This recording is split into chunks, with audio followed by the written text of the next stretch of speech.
Howdy, this is Mackenzie Franklin from SideGame LLC here in Colorado Springs, Colorado. We're starting our library update for the month of December. These are all of the games that came into the library during November 2023. If you haven't already seen this list or type of videos, I'm going to be talking about all the new arrivals, all of the upgrades, as well as the expansions, and then everything that we pre-ordered for the SideGame Library. If you haven't already, please take a look in the description below. You can see some links and ways to support the channel, but the best way to do that is always through subscribing.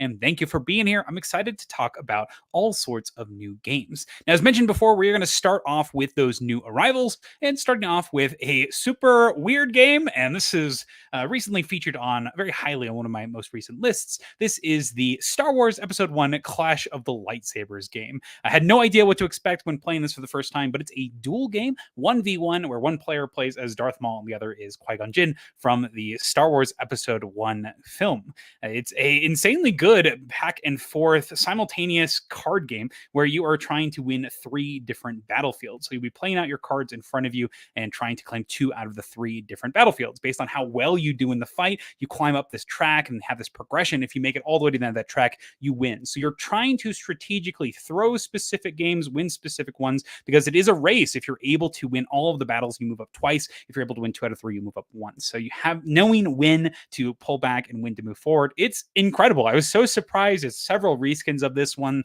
There's a Transformers version, a Marvel version, but this one is perfect. Put in Duel of the Fates in the background and you'll have an awesome time. I love this one, and the fact that you can find it for relatively cheap as opposed to something like Queen's Gambit is a welcome surprise. Hey, Scott, thank you for joining, and good to see.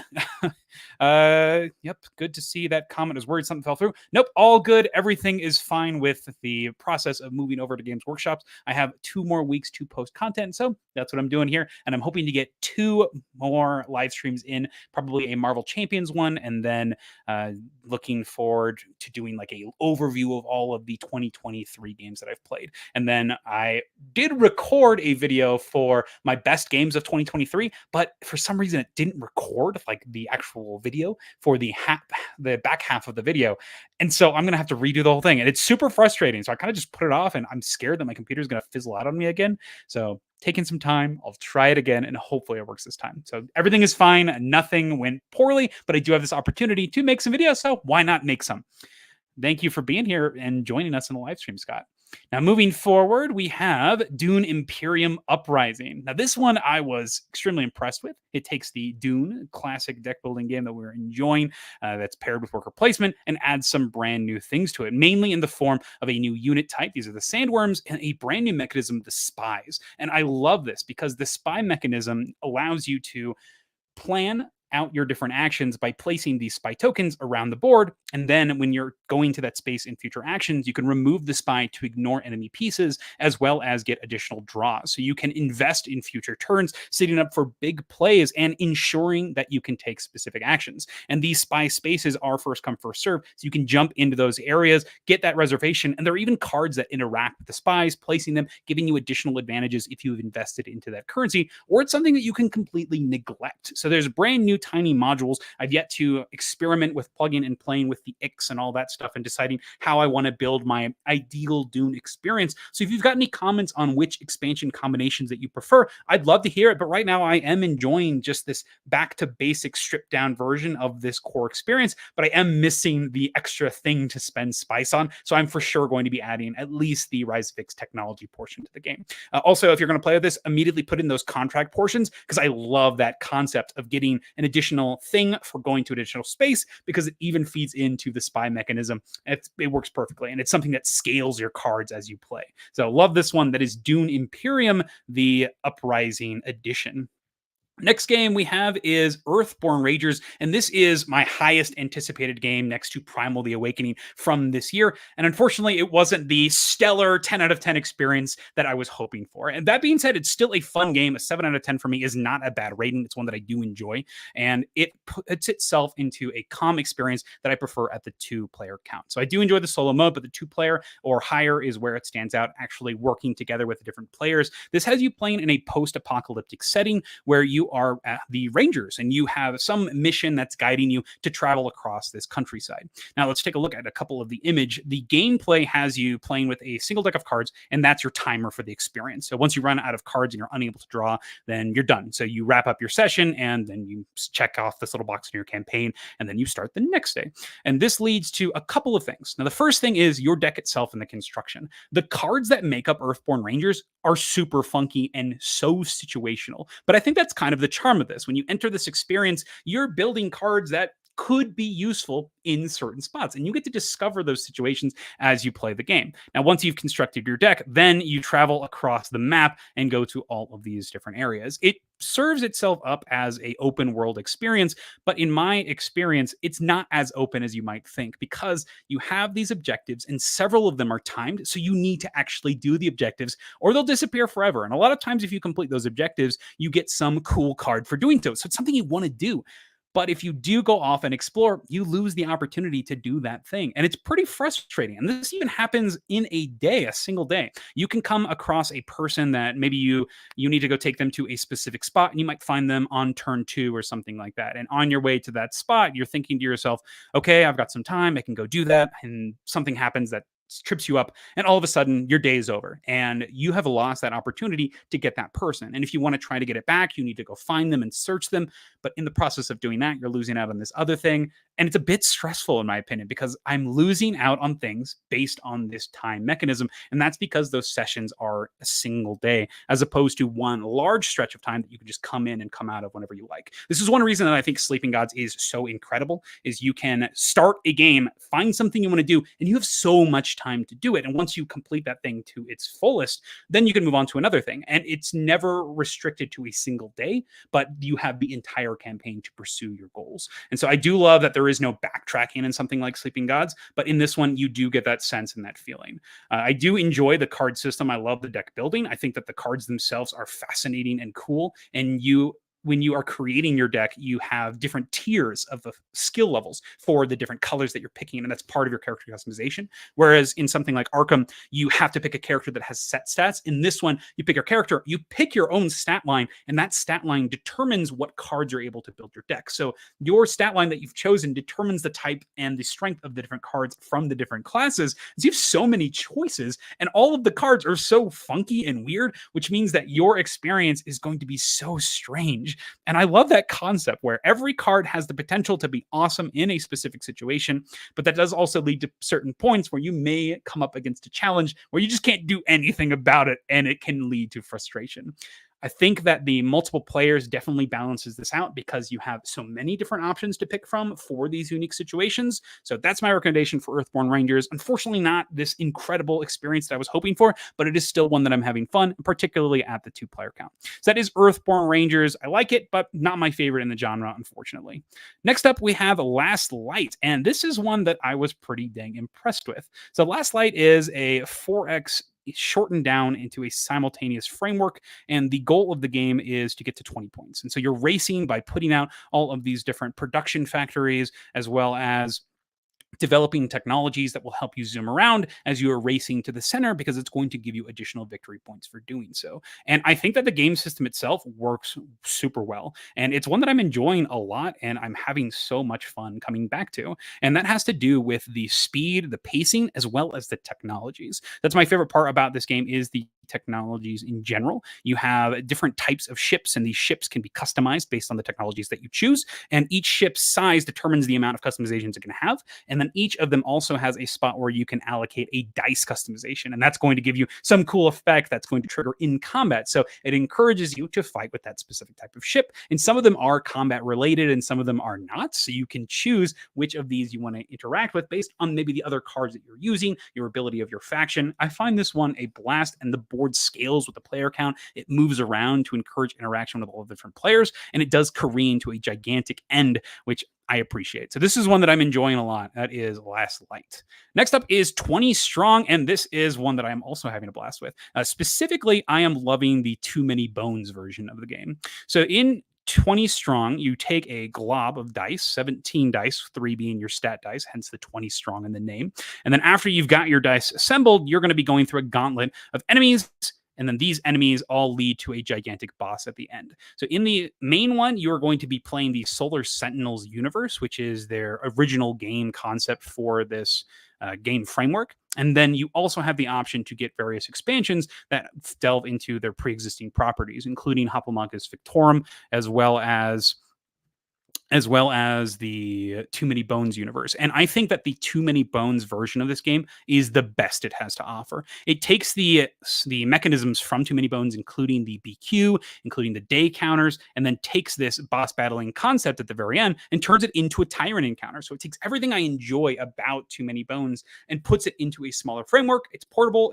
It's something that you can bring with you and get that itch to play a Too Many Bones experience in a short playtime. So I love this. I think it's perfect for what it's doing. I think the only way I really am going to go back and play it, though, is with the Too Many Bones version. But for that version, it's incredible. So I love that even carries over things like the backup plan. There's a lot to love with that Too Many Bones version. And I want to see them do something similar with maybe Cloudspire, seeing how they can balance this tower defense with this dice management system. I think it will be a lot of fun, and I want to see more from this system. We got a quick comment here from Scott saying, it's a bit early here, so I'll catch the rest of the video later. Miss you and hope Ariana's doing well.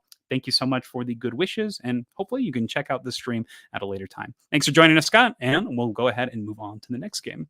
Next up is an expansion to a game that came out 2 years ago. This is Shadow Kingdoms of Valeria, the Riftlands, and this offers a couple of things. First off, it offers a brand new area control area. We're going to be getting special abilities and powers. If you're not familiar with the game, it's a dice drafting game where it's also a single worker that you're moving around the board, but you'll move a worker, grab a die, and then with that die, you will get a discount on the action you're taking. But those dice are also used for contract fulfillment. But this game features just tons and tons of upgrades. And the thing that the expansion adds is a brand new board where you can place your workers in order to get some extra points at the end, but also that leads to additional upgrades. And these upgrades are items that also feed into set collection. So it's a balance of abilities plus points. But it also features brand new asymmetric abilities for each character, a small little board that you can see here that goes on each of the different players. And this gives you something additional that you can do. For example, this one, I believe this says that when you reserve a card, you get an extra fame and 2 magic. And then you also, when you take this specific action, you get an additional bonus. And most of the characters are like that.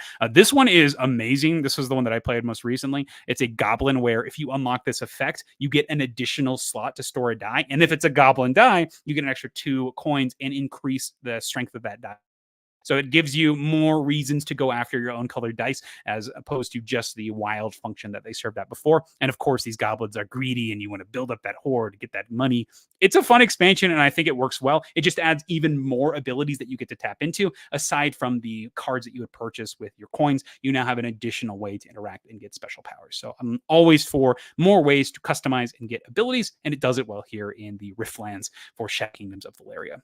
Next up is Septima. This one is a witch coven trying to become the next Septima. You're doing this through healing patients as well as recruiting different new witches into your coven, but your goal is to hold on to those witches. Not only do they give you special abilities and powers, but they also allow you to score your objective cards at the end of the game. Now, this game is so far just okay to me. I've played it a couple of times with the base game as well as with the expansions, and it's not doing anything that's extremely compelling, unfortunately. There's a lot of bits and pieces that are moving around. I do like the theme. I think it's spot on. And it features a trial system that I also think is a lot of fun. As you play, you're going to get your witches potentially on trial if you get caught, and you need to fill the town square with your own characters. So when the trial happens, based on what different pieces are pulled out, you put all of them in the bag, also with any angry citizens. And then if there are enough of the witches that support this character to live, then it actually will stay in the circulation of the game. Otherwise, the angry mob will lynch this character and just remove it from the game completely. So it's pretty dang punishing if you ever do get caught from one of these witch hunters. So you're always evading and trying to get them out. But there's also opportunities for you to swoop in and take these witches that are out and going to be put on trial. So I do love that mechanism, but the gameplay itself of using the action cards and trying to match It's okay. It's nothing super standout. I feel like I would play something that's either a bit more simple and features this mechanism, or if it is this complex and has all this iconography, I'll play something that's more in that vein and has more things that I'm doing aside from more simplified contract fulfillment, which is featured here. So not my favorite one, but it is a cool theme, and I can see myself playing this during the Halloween season, and I can see it being approachable, especially with all the different difficulty modes and the beginner and expert game. So that is Septima. Next up was from this is David Go's company. This is Good Games Publishing, I want to say. And this is Mercurial. So this was actually the very first Kickstarter that I've ever covered on the channel. I did a review for them as well as gave them some feedback. And so they made a lot of changes to this game, which I thought was pretty cool. The game itself, though, is still not totally for me, unfortunately. I'm not enjoying it that much. It is a dice game that is paired with an action system similar to something like Century Spice Road. On your turn, you're either going to be playing cards and taking cards, or with the cards that you've taken, you're going to be casting spells. So the core framework is card driven. You're using your cards to modify these dice and then using those dice in order to claim spells. It boils down really to a contract fulfillment game. You are using your dice and they are a limited resource to grab your stuff, and then you're casting all of those to gain point cards. So you do have a limited amount of time to do this, and you always want to be getting spells and casting them as efficiently as possible, because your greatest enemy in this game is time. If you ever do cast a spell, you get all of your resources back. So if you're spending a lot of time trying to get the perfect combination and using your turn to get additional cards, that time that you're spending on doing that could be used to gather spells. And based on the player count, that is a super short amount of time. In a 4-player game, you're racing to get 3 spell cards. So you have to get in there quick. You have no time to dilly-dally. And it felt like I was just making the best out of each term, and that there were correct plays a lot of the times. And it did still have that problem I had with the equilibrium, where you're trying to balance multiple currencies, and that can add to some downtime as players are calculating that out. Now, the production is lovely. The changes they did add were additional uses to the cards. So originally they just had 2 uses, and one of the uses was always the same. But in this new version, they've added a 3rd use in addition to being able to take additional spell cards. So they give you incentives to actually utilize all of the different parts of the game. So I do love that. I think the changes are all positive overall, but still not a game that I'm super crazy about. That is Mercurial. Next up is Ancient Realm, Monuments, and Misfortunes. So this is one that I did buy out of pocket. So Buttonshy did not provide a copy of this, and this is perfect. This is exactly what I wanted from the Ancient Realm system. It is 6 additional cards that adds additional modularity, additional ways to score, and additional restrictions to the Ancient Realm game. So the way that it works is you have your original Ancient Realm. You take all of your cards, you put them in front of you, and then you're trying to build out this city. But in this version, you remove 3 random cards and sub in 3 of these Monuments and Misfortune cards. And as mentioned before, they add new restrictions, new events, and it's just more of Ancient Realm. It's perfect. And it's $4. It's incredibly easy to integrate and doesn't add any additional rules overhead. It just adds more options, more choices, and potentially restrictions you can balance in return for additional scoring. Love it. Perfect expansion. Exactly what I wanted. And it raised the core game rating from an 8 to a 9 with that additional variability as well as the unpredictability. Amazing expansion. That is Ancient Realm, Monuments, and Misfortunes. Continuing on the road of expansions, and this is for the Royal Limited. Also purchased all these. So all of the Buttonshy games on this list were purchased out of pocket, not review copies. And the Royal Limited Murder on Board is the weakest expansion in my opinion. It adds brand new cards to this train building game. In the original game, you were going to try to play all of your cards as much as possible, get them shoved into this train. But this one adds a murderer and a victim to the train. So in addition to having your guests that you have to go and cram into the train, now you are required to do it. If you don't do it, you lose. So this is going to amp up the difficulty dramatically, and it also is going to telegraph which one you have to go to first, essentially, because you have to, I believe you get the victim first and then you find the murderer, and it changes the way how you play cards, because in addition to playing your cards, whenever you play a card, or it's when you play a ticket, I forget, but when you play a ticket, you get to move the detective around, and they have to get to the victim, then they get to the murderer. And so in addition to having the limited amount of time to playing your characters into the train, you now have to move this detective character to the spot where that person you just placed was, and then you have to use that character to then get to where the murder is. So it's a lot of extra steps to do similar things that you were already trying to do, and it's not something that I feel like playing with. It's okay. This is not my favorite expansion, unfortunately. But on the flip side, the other expansion, Royal Limited, the second line, is a blast. This has you creating 2 trains at the same time for the Royal Limited. It adds additional cards, a brand new color, more effects and abilities. It's perfect. This is exactly what I wanted for Royal Limited's expansion, as it has more options and trains that you're managing, as opposed to just additional extra steps for the conditions that you are working on. So I love this expansion. This is the one to get if you are looking for an expansion for Royal Limited, one of my favorite small solo games from the year, and I can see myself using this expansion quite a lot. So that is the Royal Limited, the second line expansion. Moving to the next game, we have How Dare You. This is a similar game to something like Wits and Wagers, actually. You are going to be guessing trivia questions and bidding instead of just guessing, trying to get as close to the answer as possible without going over. So, if, for example, the question's like, hey, how many times was Michael Jordan on the cover of Sports Illustrated? That's an example from a Wits and Wagers game I played earlier this morning. But say that's the question. Then you would say, 2, and then the next person could outbid you or challenge you and say, how dare you? And if they do that, then if that person was under, then they get to keep the card. And sorry, no, they don't get to keep the card. If you were wrong, then you take the card as like a penalty, and you're going to a certain number of cards. So I think this actually works pretty brilliantly. I'm going to choose Wits and Wagers before I choose this game, because I do think it's fun with that reveal and then trying to figure out who is closest at being able to bid the currency. So I do love that part of Wits and Wagers. But for How Dare You, the fact that it's compact, you can play it on wherever you want. I love that. No table required. It's a perfect game for that situation. And I think it is going to have a spot in pretty much anybody's library for a awesome trivia game. You don't have to know the answer. You're just trying to figure out and push basically you're just trying to be able to push as much as possible and stay within the realm of possibilities. So I think that's pretty awesome, and I think it works super well for what it is. I do prefer Wits and Wagers, but this definitely has a spot in the library. I think this is definitely one that you should check out. That is How Dare You, a party game. Look at that tagline, that you can play anywhere.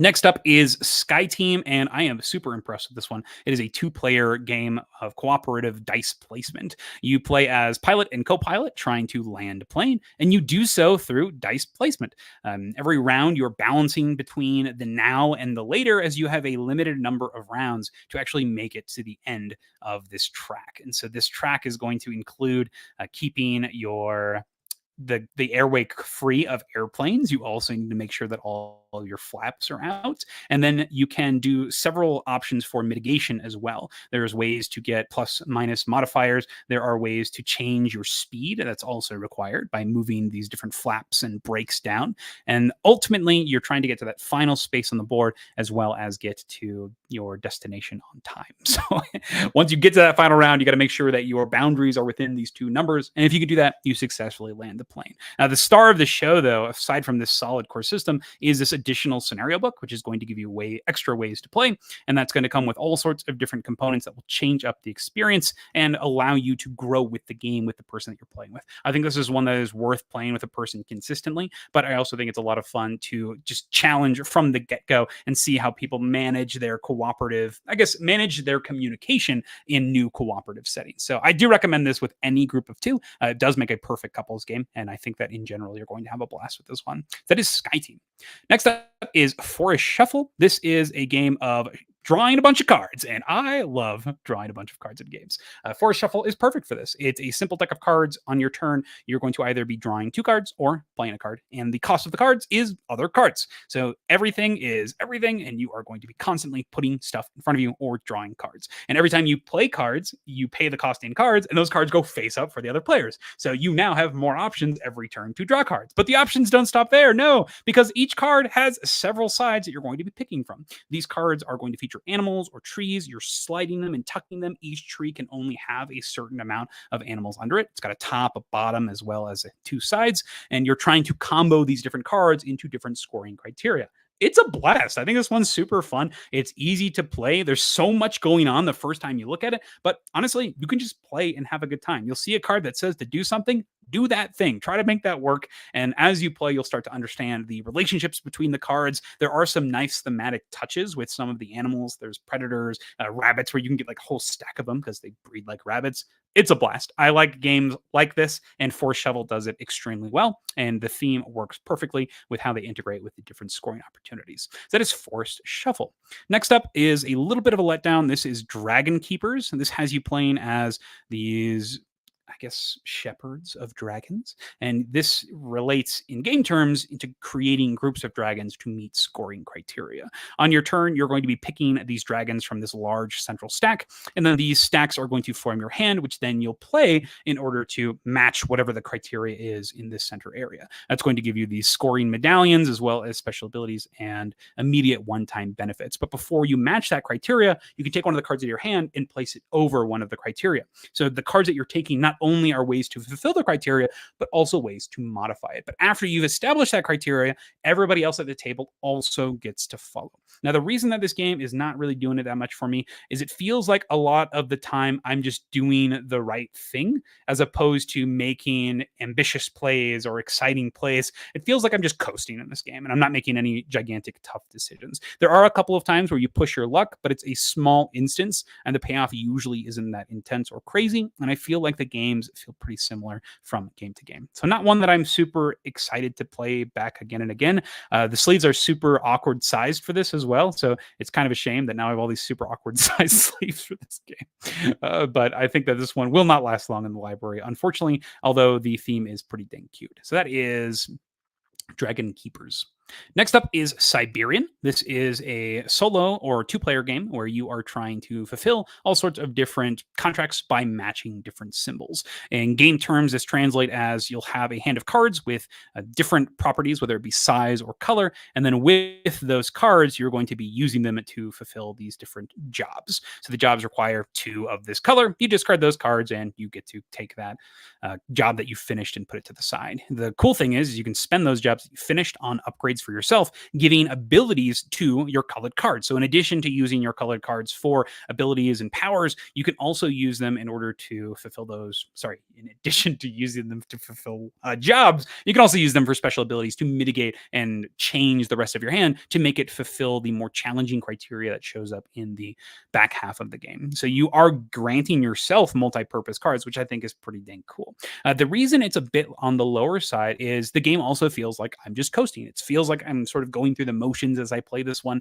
I never feel any pressure or tension, and I feel like I am just optimizing each turn without any big thing that's driving me or making me make risky decisions. And I think that's something that a game like this needs. Now, to be fair, I've only played with the first 2 expansions. I have not played the rest of them, but it's not one that is pulling me back to play again, unfortunately. If you have any recommendations for which of the expansions to look at and to make sure that I'm playing with to add that extra kick and that tension that I think this game is missing, let me know and I'll make sure to try it the next time I pull this one out. So I'm looking forward to seeing what else Cyberion has to offer, but right now, not one that's really pulling me in that much. That's Cyberion. Next up, we have Food Chain Island, Tough Skies. This is a single card expansion. Oh, no, I think it's 3 cards, 4 cards, 5 cards, something like that. It's a couple of cards for Food Chain Island, and it adds an additional restriction to the game. And I think this expansion is actually amazing because it includes a single card, and this card says, hey, you need to do this thing before the game is over, and it's required. And so you have the entire game to plan for it. It reminds me a lot of the passengers from the Royal Limited. And if you do that thing, it's going to drastically change your game state. But it's something that you can plan for. You determine when you want to do it. And it's such an easy thing to add. For example, this one says here for the buzzard, the next 3 animals that eat must have odd numbers. And so you're like, okay, I've set this up. Time to trigger the buzzard. And then your next 3 turns, you've set up, hopefully, because that's kind of the whole point of this game, is to make your plans that you're able to gobble up the animals in a specific order. Now, on the other side, we have a just more stuff expansion for Food Chain Island. This is the Friendly Waters expansion, and this just adds more water creatures. In the core game, you had 2 additional helper animals that you could pick from. Now, you've got a couple more, and you can pick from you shuffle them up and pick 2 random ones. So it just adds more variety to the game, which I think works well. It's a super small expansion. And if you enjoy Food Chain Island, I see no reason why you wouldn't pick this up. Just more cute artwork, more special abilities, and more things to plan around. And in tandem with that Sky Animals one, I think it works perfectly. So that is the additional expansion, the Friendly Waters expansion for Food Chain Island. Continuing on the button side trend, they had a sale for Black Friday. So that may or may not have been why I went and got all these. So they have the River Wild Wildscapes expansion. If you're unfamiliar with this game, it is creating a path of water. So the original, we did get a copy for review purposes, but did buy this one on our own. This adds 6 brand new Wildscapes tiles to the game. And I think this one's actually pretty sweet because the way it works is whenever you finish an area, you draw one of these Wildscape tiles. And so that means that you are extending your game. It's giving you reasons to close up these areas early, getting new cards that you're able to build around. Some of them are positive, some of them are negative, but they're all additional potential scoring, and that's something that you need to factor into the rest of your area. I think it's awesome. Extra abilities and powers add some more pizzazz to River Wild. I think this is a great one. If you enjoy this game, you need to get this expansion. So I think it's a great one. That is River Wild, the Wildscapes expansion. Moving to the next one, this is Skulls of Sedlec, the Jesters expansion, and it's a single card. And it's a funky card. If you're unfamiliar with this game, you're making a stack of skeletons. And this expansion comes with one card that allows you to play on top of it. So you can adapt and adjust. It gives you something that you can fall back on, but it does restrict your overall scoring. So that's something to be aware of. The card itself is not great. You kind of don't want it in your city because the scoring potential is pretty low. But if it is there, it gives you the flexibility. So I like that choice of trading point potential for flexibility. It's a single card, so only one person will really interact with it. But I think it's a cool one that you can add to your games, add a little more spice to your Skulls of Sedlec games. So that is the Jesters expansion. Now comes a pretty big surprise. This is Lata. This is a bidding game where you are bidding your action points in order to choose first in all of these different groups of scoring cards, abilities, as well as production facilities. This game is super interesting. It's based off of the sardine industry. You are going to be using action points to buy cards, and then those cards are going to be ran through action points, and then you need to interact with markets by spending action points, and that's all based on turn order, and it's first come first serve on everything. And I think it's super fun. I enjoy this one a lot. I only really recommend it with 3 or more players. I don't think the solo mode is that exciting or fun because you are missing that human interaction and the human unpredictability of the bidding. But I do think that multiplayer bidding of knowing how much you're willing to push is pretty dang brilliant. It also has a super interesting way of actually producing the resources. You pay action points to trigger each individual card, and then based on everything that's on the far right, that determines what you can actually interact with. So the further to the right something is, the more money it costs to go into your factory. So you spend action points to get turn order, you use your action points to trigger your cards from left to right, and then you use your action points to sell the things that you've produced. And then with the things that you produced, you get money for it, and you use the money to buy scoring cards. And that loop happens for 6 rounds, and you're just trying to max out as much scoring as you can. And the scoring cards all interact with the other facets of the game, so there are reasons to partake in everything. A lot of fun, and I think that this one is a blast. So that is Lata. I think this one is absolutely worth checking out. One of my favorite little filler games from this year. Speaking of one of the best filler games I've played in a while, this is 3 Second Try. I like this Fun Brick series of games. I think they've all been a blast, small package, good games. But 3 Second Try is something unique and different. And it reminds me of a space that I was filling originally with the Tokyo Game Show game. This is a kind of a mix of How Dare You with a physical WarioWare style activity. So in 3 Second Try, you have a 3-second timer. That's this little audible ball, so you can actually tell how much time you have left when you're participating. And every single round, you are going to reveal a prompt. It's either going to be a brain prompt or a physical prompt. And it's going to be a task that you must complete in 3 seconds. So you start the timer as soon as you finish reading the prompt. And let's say that it says, one of the examples was, how many times can you say terraforming Mars in 3 seconds? And so you are going to say verbally, when that 3-second counter starts, you're going to say, okay, I can say it 4 times, 5 times, 6 times. Just for reference, you have to do this in 3 seconds. And so once somebody is actually on the block to do this thing, they drop the marble. So you have an actual physical reminder that this is how much time you have. You have to do the task and then collect the marble or stop the marble before it hits the end of that row. This is so cool. And I love that this is the numbers, even if they're super small, if they're 1, 2, 3, sometimes that can be super hard. Turning around, it is hard to turn around like 3 or 4 times. You get dizzy in 3 seconds. It is hard to think of something on the fly because the timer is 3 seconds. This is super interesting and super fun. Lots of laughs. And one of the things I think it does even the best is whoever bids second, if the first person fails, the person who bids second gets to try with their bid. So you're still in it, even if you get outbid. And it keeps on going until you get to that last person. And if nobody could do it and what they bidded, then it goes to the bottom of the deck and a new card gets drawn. A lot of fun. I think it's worth a try. If you like these crazy mini game styles, this is a lot of fun. This is 3-second try. Next up is a small expansion for Newton. This is the New Horizon expansion. It's a brand new technology board. I love stuff like this. It's one of the reasons I enjoy those expansions from Arnak so much, is in addition to the characters, they give you extra boards. In Newton, this is no exception. You have these different spots where you're going to be putting different areas, and I believe this one specifically has income spots, and it's just going to add some more replayability to the Newton system. So that is the Newton expansion, a super small one, but Newton New Horizon expansion. Tiny, but I think it's worth it. And next up is another Black Friday sale. This is the Star Wars deck building game. And I think this one's a lot of fun. In the Star Wars deck building game, you either play as the Empire or the Rebels, and it is a classic to the T deck building game. You start off with a bunch of bad cards, you use those cards to buy better cards, and then you are going to cycle that and use your attack power to defeat your enemy. The goal of the game is to destroy 4 of your opponent's bases, and you want to also protect your own bases in the process. But here is where the game gets interesting. In addition to attacking your opponent's bases, you can also attack these cards in the center. So you're actually depleting the options that your opponent has. Say I'm the Empire player here and I want to get Boba Fett, but it's the Rebels' turn. They can use their attack currency to actually defeat Boba Fett, get an additional ability that propels them forward, and block me from getting what I actually want onto my side. There's a lot of interplay with this center card row, which I think is so much fun. And the other thing that makes this game unique and adds to the actual tension of it are the bases themselves. As you can see here, we have Coruscant and I can't see what the other one is. But we got Coruscant and Alderaan out there.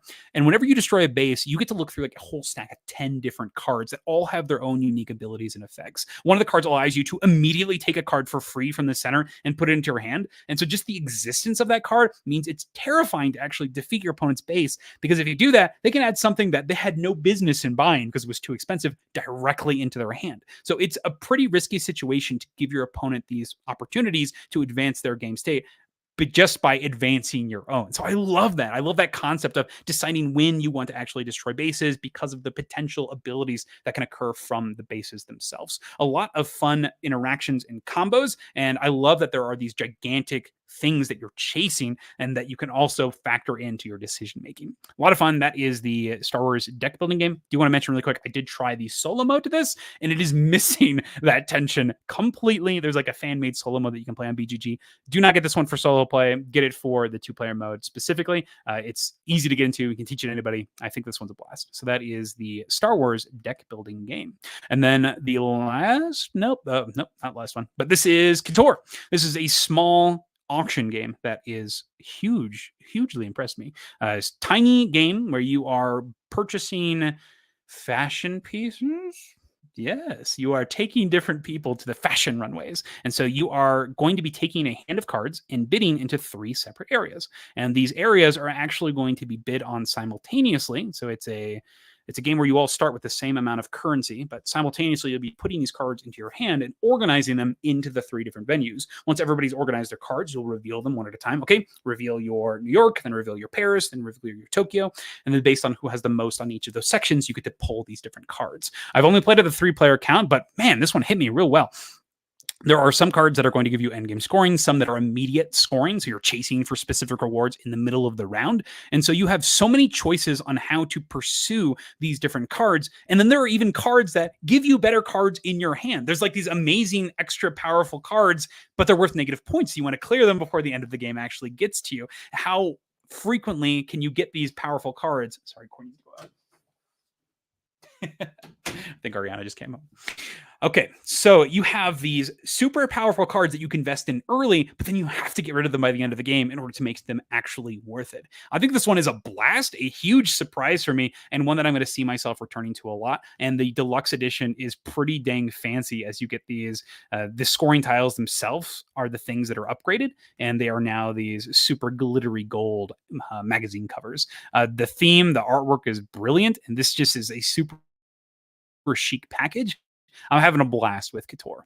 Next, we move on to our Marvel Champions portion of the video, starting with the X-23 pack. One of my favorite packs from this year. I think that X-23 in general is a super cool character, and they've focused in her kit to focus on her ally, and her ally is Honey Badger. Every time Honey Badger takes damage, you get to unexhaust X-23, and X-23 has several ways that she can ready herself. And so there's a lot of different deck build potential that you can do with this. You can play with some protection aspects to buff up that character and then reuse that character. You can buff up X23 herself and just get even more readies than you initially were planning to get. And you can play leadership to just get ridiculous amounts of activations and readies. And I love that Laura has a way that she can go back into alter ego mode and just keep on getting out that her ally in order to continue pushing for. You can even have the ally die and just keep on getting it back. So I love this character. Let me show you Honey Badger really quick. There is a rule thing that you do need to know if you are playing with Honey Badger is her response. If she dies based on her consequential damage, you do not get the response. That is something to be aware of. So you do need to have either some additional health on her or some way to prevent that damage. So keep that in mind. If she takes damage and then dies, she does not get her response. So, but overall, I think that this character is one of the most fun from the year. Just constantly readying yourself and being able to invest in yourself and see the payoff of it is a lot of fun. So that is X23. On the flip side, unfortunately, this is one of, it might be my second least favorite hero from this year. This is Deadpool. And this is Deadpool himself. So Deadpool's hero pack has two different things going for it. First off, you have Deadpool, who every time he dies, he gets to flip into his alter ego mode, and then he survives with 1 health, and then you get to put an acceleration token on the scheme. I do like this as a concept because it means you can be really risky. You can just willy-nilly stay in hero mode, take damage, die, and then go to alter ego. It allows you to re-trigger all your alter ego stuff on your turn, which is super cool. So you can invest in all of those crazy powerful mutant alter ego cards, which there are several of. But overall, I think that the playstyle feels pretty one note, and that has to do with the core set of Deadpool's cards. There's a lot of cards that are just like, hey, if you don't have a lot of health, this does a lot of damage, or take damage to do damage, or take damage to remove thwart. Not super interesting. I think that Wolverine does this concept a lot better because Wolverine is using your health to pay for other cards and then modifying those cards. So you're not necessarily playing these repetitive cards over and over again, but you are playing in Wolverine, you are playing cards that become more interesting when you use the claws. With Deadpool, it feels like you just want to be Wolverine, but it's not as fun. And if you're playing with other people, you're also grieving the team because you're adding acceleration tokens to the main scheme. Not my favorite. But this pack also comes with the pool aspect. And the pool aspect is a set of these meta cards where you have a brand new set that has characters that don't take consequential damage when they attack, but they also all come with icons that are going to make the game harder. There's a bunch of super strong cards, though, in this pool set, so much so that they actually include essentially another Shadows of the Past into the game. And when you do pull it, it stinks because they're so powerful. The enemy that you get out, it's basically an enemy that you can never kill. And it's pretty frustrating to play against, but the power that you get, I think, is worth the trade-off if you are deciding to include these in your deck. You have Healing Factor, which gets you extra health, triple resource cards, which are insane in the early game, getting your engine up and going. But the thing that I have had so much fun playing this with is actually Cable. I was playing a game with Cable with Deadpool and with the pool aspect, and I had a point where I just had like a million cards in front of me, and it just felt like I was cheating because I had Cable can put out side schemes that can pull so many of these cards for free onto the board. And so you're able to build out this pool engine without necessarily needing to make sure they all show up at the right time in conjunction with your triple resource cards. So I think that Cable paired with the pool set is a lot of fun, and Cable is able to tackle all of this additional difficulty that's going to come from these. Blast. So I love the pool aspect in this set, but Deadpool himself is not one that I'm enjoying that much. I do want to play with more of the pool set. I am finding it a little challenging in the solo mode, but I think that it is a blast. We got Jonathan in the comments here saying, I guess I must be behind, but good to know about Honey Badger's response, not triggering when she's KO'd. Also been having a ton of fun with the pool aspect. Jonathan, I'd love to know what are your favorite characters that you've played with the pool aspect, and which one should I try next? I've got champions on the table out there. I just played a bunch of games with X23 actually, so I'll play with some characters with the pool aspect. Let me know, and I'll give those a try next. Thanks for the comment. Moving on to, so that's all of our new arrivals. So that brings us to the upgrade section, and our first upgrade is more Marvel Champions. So I was able to find a copy of the organized play kit for Marvel Champions. There is a store here called J&J Games that they'll sometimes put it on the shelf, and luckily they did this time. So I was able to grab this, and it comes with a bunch of alternate art versions of the different characters. So I was able to get full art versions of the villains as well as alternate art versions of the different heroes. Some of my favorites in particular, I think Angel Angel looks insanely good. X23's art is also awesome. I just got this card, this exact artwork in Marvel Snap as well, which is kind of funny because it is exactly the same card. So they're pulling from the same art pool. The alter egos also look pretty sweet. I love the Laura Kinney one. She's chilling in this striped shirt. I love the Betsy Braddock one. This color is pretty vibrant. And then Warren Worthington looks like a boss in this all white getup. So I think that these cards are always just super fun to get. And if you don't even like the new alternate art, you can always get the basic art just in full art form. So super cool. I do like this set. The additional things that this comes with are additional acceleration tokens. And I don't think that's as interesting. The full art characters are also awesome, including the Marauders, because there are so many of them. And if you are playing with all of them, you have the A and the B side both work. So you're never having that awkward flip, because if you didn't know, these only come with the 1 and 2 side of the villains. So you'll never have the 3 side as the full art artwork. So something to be aware of if you are trying to hunt down a copy of this.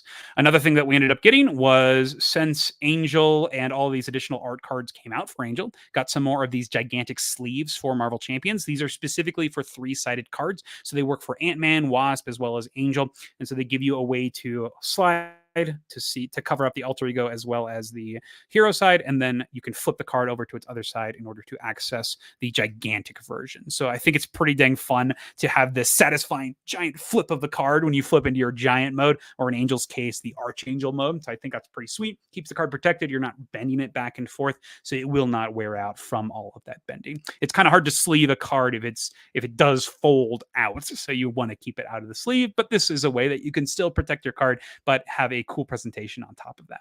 So that is the custom sleeves, and these are on Etsy. I believe I put a link to this in the description if you're looking to get some of these. I've used these for years now, since Ant-Man came out originally. They work perfectly. Moving forward, we have the Remnants of the Ancients Pact from Orange Nebula. This is for Vindication. Just another set of promo cards for Vindication.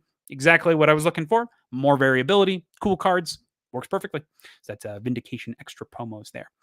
Next up is a double matte container. This is a monster tube from Amazon. I've bought these before in the past, especially if you have games with several playmats. This works perfectly, or maybe it's a game that uses exactly 2. Works perfectly. Use this for Final Girl. I've used this for Earthborne Rangers is the reason that I purchased this one, because there's a central playmat and then like a character playmat that you use. It works for Hostage Negotiator. It works for Tiny Epic Galaxies. So anything that utilizes 2 playmats, this works perfectly here. And yeah, I can't recommend these ones enough. I like that they're clear as well, so you can see inside perfectly. And these monster tubes tend to be a little on the fragile side for the single playmat. Have not had any issues with these double. They are nice and thick. They are not going to break if you accidentally put the tube in the back. Before, the bottoms would totally pop out if you're using just the singleton one. So these doubles are nice and sturdy. Lastly is our giant big box for Summit. So Summit just came in. I have not played the Sanity expansion, so I'm not going to talk about it here yet. But the giant big box is ridiculous. So it's huge, massive, adds a new playmat, adds additional drawers, extra 3D versions of the existing tokens. And I think that it's a little bigger than it needs to be, but I do appreciate that it has a place for everything. I have only needed to use 1 plastic bag, and that's awesome, because I love when these boxes actually facilitate getting the game set up and started. So I do appreciate this a lot. I do think it's pretty dang big. You need to be aware of that, but I think it does its job well, and that's something to be aware of. So that's all of our upgrades, and that brings us to our last section, the pre-orders. Quickly, I'm going to look at Jonathan's comment. He says, Psylocke. Found a deck on Marvel DB by Villain Theory. Such a cool product for Angel. I've contemplated cutting it in half, but this is much better. Good. I'm glad that you think those sleeves are cool. They work. They work super well, and it's so dang satisfying to flip that thing. Okay, good to know. I'll look for Villain Theory's Psylocke deck. Yeah, looking forward to trying it. There was one that I did see recently for X23. I think it was in Spanish or something, so I need to go and look at that one. So there's a lot to love with all of this new pool aspect, and the fact that it's breathed life into every character. Love it. Perfect. Excellent expansion. Even if you don't like Deadpool, getting that pool aspect is going to be a lot of fun to explore and play with. Thank you for the recommendation, Jonathan. I appreciate it. Moving into our upgrades section, we're going to start off with, the pre-order section. We've got the Ezra and Nehemiah Kickstarter. Now, the reason that I backed this one in particular is because I was having so much fun with the newest South Tigris game. In particular, the shoot, what's it called? Scholars of the South Tigris. I had a lot of fun with that game, and so I'm back on the wagon. So before I was not so crazy with a lot of the West Kingdom, the Viscounts of the West Kingdom game was not my favorite. Legacy of You was not my favorite, but the most recent Scholars of South Tigris has put me back on course. So I'm hoping that this one is a lot of fun. It is apparently a revisiting of mechanisms from their past games, including things like Raiders of the North Sea, which I bounced off of pretty hard. So hopefully they've refined this, given actual options to the multi-choice cards. I hope this is good. It looks like a blast, all of these different overlapping mechanisms and literal overlapping of pieces and cards on the board. That sounds like a lot of fun to me. I like this concept of getting workers and then permanently committing them for additional bonuses. A lot of stuff going on here, but I think that this company has a pretty good track record of making all of this work. So that is Ezra and Nehemiah. Next up is The Witcher Path of Destiny. I actually had the chance to play this with my friend Devin over at Devin Talks Tabletops. He was in town in Pueblo, and so we got a chance to play this one. And this is a Witcher themed game that's all about card play. So the game itself is extremely simple. You are collecting cards into your hand and then putting those cards out in front of you into a tableau. The cards produce symbols, and you have ways to interact with these symbols to produce additional things or interact with the board in some way. But the game at its core is almost like a voting game. So you are producing symbols in order to influence the outcome of a story. And based on how the story goes, it determines what you get for actually producing those symbols. I think this game is going to be perfect to get this Witcher theme at a 4 or higher player count. The original Witcher Old World, I have a blast with, but I don't really want to play it at higher player counts because it takes so dang long. But this one in particular is perfect for that higher player count because of the voting system and how it's actually affecting the game. The winners are going to get points. The losers still get something for it. I believe they get additional bonuses, extra effects, and an additional advantage moving into the next round. So you are still in it, even if you've lost a particular vote. And the coolest thing about this, and you can see those little storybooks on the side, is each time you play, it's going to be a different experience. What you're voting on, the story that you're telling, they're going to add new mechanisms, what your symbols are actually going to be counting for, ways to score during the game, after the game, additional modules, new mechanisms. It's a blast, and it only is offering more things that I want to explore and engage with. And it's going to be one of those games that you keep on coming back to, grabbing a new storybook and seeing what it has to offer. I was pretty impressed with this. This is The Witcher Path of Destiny. Moving forward, we have a game that floored me from this year. This is Beast. So Beast is a hidden movement game where you have one beast and the rest are hunters. And this beast is trying to complete some form of objective, while the hunters are trying to usually kill the beast or complete their own objective. I love this game. It was one of the best teaching experience I've had, where I got to sit down, somebody taught it to me, and I was playing in less than a minute. The game just was super intuitive, and it presented this fun puzzle that encouraged cooperation. I've said this before, but I think that this is my favorite in this genre for 3 or more. I think that mind management is an awesome one for 2-player, and I think that the game itself is just okay at the 2-player mode, because you do have to handle 2 different characters if you are playing the 2-player mode for this one. But with mind management, I think it's a bit more clean in that sense. But the fact that you're actually cooperating in this with the 3 and 4 player, and it's meaningful cooperation, this is the best in this genre. So the new expansion here adds all of these more characters you can play, more maps, more objectives. It's perfect. You have the same simple core system that works perfectly, and now you just have more ways to interact with it. There's even a additional expansion that gives you miniatures that do come sundrops. So you can get the full treatment. I'm looking forward to this, and yeah, it just adds more stuff to a game system that I already enjoy, and it's one that I've already gobbled up all the content for, so I'm looking forward to all of the additional stuff that's going to come up with the Shattered Isles expansion.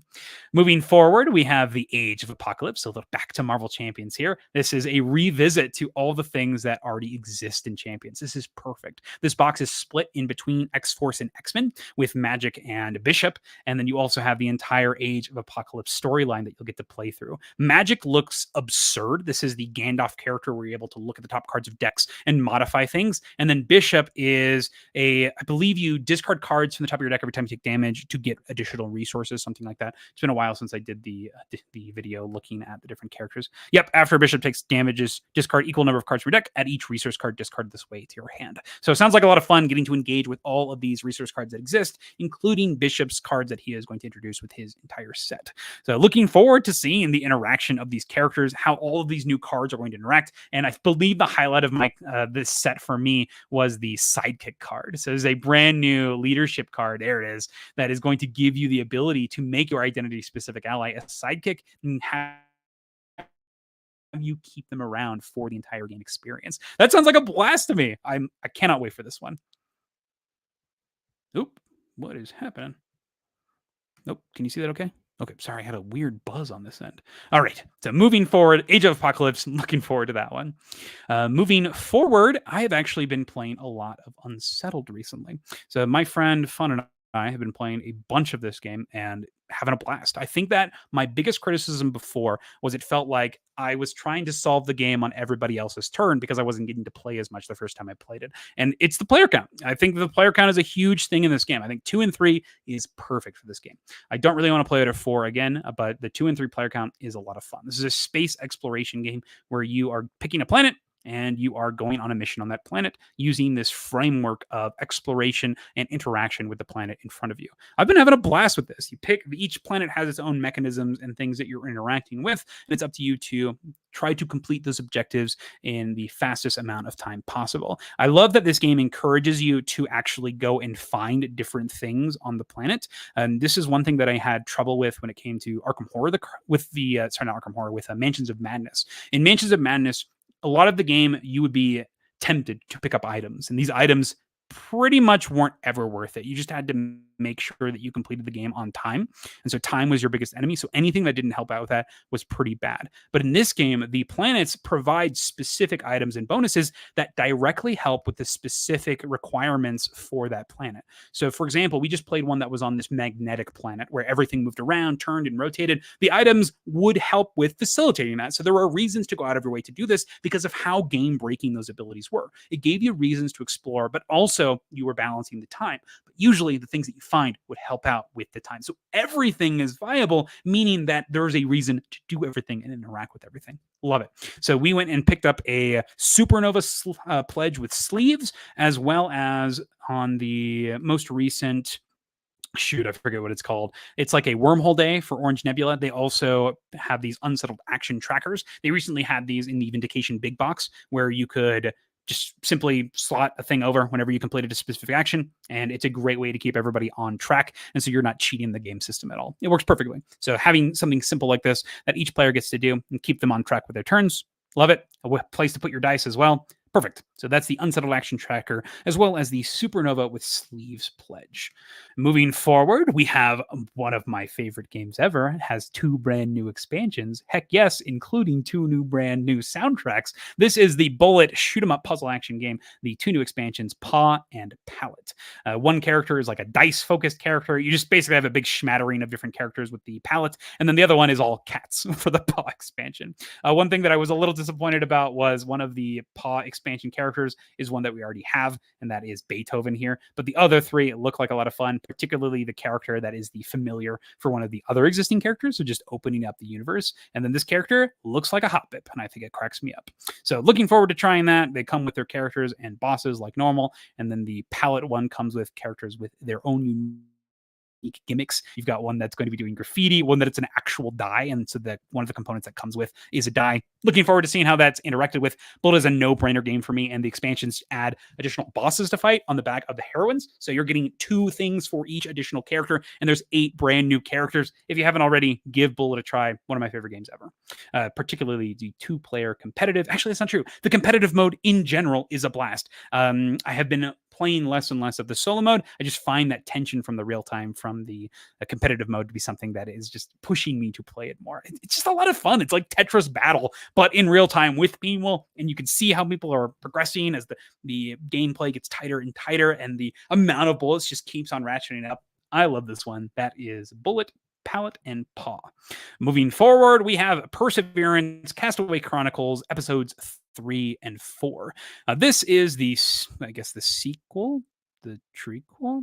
It's the next in the series of the Perseverance games, and this is going to continue the journey of this abandoned crew of a cruise ship. So you, in the original game, you washed up on a cruise ship and you had to build your civilization on an island full with dinosaurs. They have several shared mechanisms, including these discovery cards, one of my favorite mechanisms, where you send out your characters that you've recruited and they go and do some objective, something in the background, getting resources, and you can continue dedicating them, but you're depraving yourself of these things for a super long time. So I like this concept a lot, and I'm so happy that it keeps on repeating in these games. But now you have the option of riding dinos, you have characters that it looks like you're going to be fighting with in one of the games.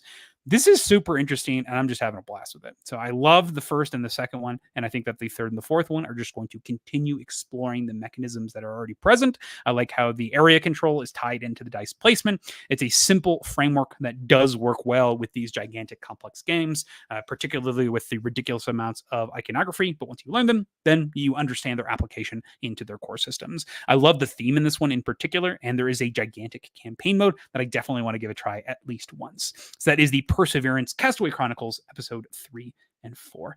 Whew, it's been a big month. There's a lot to do here. This is a currently going on GameFound campaign. This is Nemesis Retaliation. Actually, I need to adjust my pledge for this. They just released a brand new alien type that you can get. But this is essentially aliens. You get your distress signal, you're sending in your entire crew, and this time, instead of getting destroyed by the aliens, hopefully you actually stand a chance coming in fully equipped and ready to take them out. I am psyched. I love the Nemesis game series in general. I've had a lot of fun with Lockdown and the more complex characters, but that increased difficulty in order to match them. This one in particularly, though, has a brand new twist with that preparedness. You are ready to go and take down these new aliens. The new aliens look ridiculous. It looks like they have evolved. So looking forward to seeing what is actually here for Nemesis Retaliation. Oh, just look at this. This is so cool. So I like this world that they've created, and it feels like I just watched Aliens last month, but this feels like they have more leaned into like the technology portion where people are modified, people are here. This is their main purpose, is to exterminate these aliens. We actually celebrate one of our holidays is Nemesismas, and so every year we do get together and make sure we play a bunch of games of Nemesis. So this will be a welcome inclusion into the holiday rotation, a Nemesis Retaliation. Next is a Black Friday announcement from Chip Theory Games, and this is the Too Many Bones Brass Mags figures. I was pretty sad to see Burn Cycle leave the library, but now they have the Brass Mags for Too Many Bones, and I think this is perfect because you are constantly putting your character on the board, maneuvering them around, and these look super nice. And I already know the quality is there with the Brass Mags in general, so getting to see your Too Many Bones characters in their full glory, this is awesome. You got all of your different characters that you can pick from, and it also is going to include the mounts. So I love that. So you got the Picadillo there, you've got Nightshade, so everybody is represented. Now these are just the Gearlocks. There are no Tyrants. I don't even know if it'd be worth getting those Tyrants. Who knows? But I love this concept of having this physical representation of these characters. we give Pickett a lot of grief for just looking boring to look at. So it's hard to look at him. So having that cool brass bag miniature there, covering up his face, I'll take it. Moving forward with other cool alternate art to represent your Gearlocks, these are the coffee promo packs for 2022. Now, these are incredible. So I was a little disheartened when they originally announced this, where to get these incredible promos for these characters, you had to buy coffee for it. And the coffee was expensive, and I just don't really grind coffee like that. I use Keurig cups. I know, I'm a monster. But the characters look so cool. I mean, look at that. Look at the stanza. The full skull and bones rock on. The nugget one is amazing. I was lucky enough to get the nugget one and the patches one, which is so cool. But the fact that you can now get them all in a single set, this is awesome. Look at Tantrum. He looks so cool. I love this. So this aesthetic in general is awesome. And the fact that it's now all available, you don't have to play the gotcha game to get the random promos. You get all of the promo cards. You get all of the promo chips. They're all here in one spot. There's no gambling this time. $15 worth it, I think. I love this aesthetic. And in general, they just look amazing. So that's the Too Many Bones coffee promos. Now, quickly, you've lasted this long. We're all done, but if you haven't already, make sure you check out our channel partner. This is Into the Am Studios. They are a website that features graphic tees. I am repping one of their shirts right now. Used to live in Hawaii. I live right next to a volcano. This reminds me a lot of that. I like these shirts. They're comfortable, as well as pretty dang cool. If you use our coupon code Into the AM Studios, we'll give you 10% off of your purchase. That's SideGame Strong is our code, and we'll get direct kickback if you want to support the channel. So that is the end of our video here, an hour in, but that is all of the games that have entered our library during the month of November 2023. I'd love to hear what you think about these games. What games entered your library during November 2023? And what games are you looking forward to playing in the near future? What games are coming out? What games are on their way? We just got a shipping notification for Sleeping Gods Distant Skies. I am psyched. And then we also have Project L coming in. We got the mats in today. It looks like they broke up that shipment. But yeah, I'm looking forward to trying more, playing more, and just getting more to the table. Thanks again, Jonathan, for the suggestions and recommendations. I'll give Sedlec a try with the pool aspect. Makes a lot of sense because she has so much flexibility and can handle all of the stuff that you're putting out there. There's extra additional obstacles. And thanks, Scott, for coming in and checking in, and Go With The Flow for checking in as well. It's been a blast to share with you. I'll leave the stream up for a little bit if you'd like, if you want to chat. But other than that, thank you for being here. Other games, anything else that I want to share about? So far, I've been loving that in-game series. I think that's a blast. I'd like to play more of Earthborne Rangers. I want to know what they're going to do with the expansion, because right now it does feel like I'm going through place to place and I'm doing a lot of backtracking. I am a little disappointed that Earthborne Rangers wasn't this out of the world hit that I wanted it to be. So that's honestly my biggest disappointment from this entire year, is that I wasn't completely floored with Earthborne Rangers. So I was super impressed with the Star Wars Episode 1 Clash of the Lightsabers games. I had a lot of fun with the Star Wars deck building game. Definitely worth a purchase for $15. I think it's $18 right now on Amazon. Absolutely worth it. Jonathan says, definitely need to try this one. And then lastly is, we'll go back and check out what I missed. Have a great weekend, Mackenzie and all. Thank you, Jonathan, for being here. I appreciate it. All right. Get a quick swig. And then I'll give you a quick overview of what I'm planning on doing. I'm going to try to finish that video. So I was really frustrated that the recording did cut out. So I will try to re-edit that video and reshoot it. So you may see me a little bit demoralized in that last half, but I'm going to try to get that one out and then do something Marvel Champions related. I think I'll rank all of the characters that came out this past year. And then the same thing I did last year, I'll look at all of the games from 2023 that I did, in fact, play, and then just go through each of them, because I do think it's worth it just to tell my thoughts of everything without necessarily making it a top 10 video if you want something more in depth. So that's everything. I'm going to go ahead and close the video out here. Got it, Jonathan? Yeah, a little bit underwhelmed, unfortunately. I do recommend you try it at 2 players though for Earthborne Rangers. That's it. Thank you so much for watching. SideGame Strong, y'all.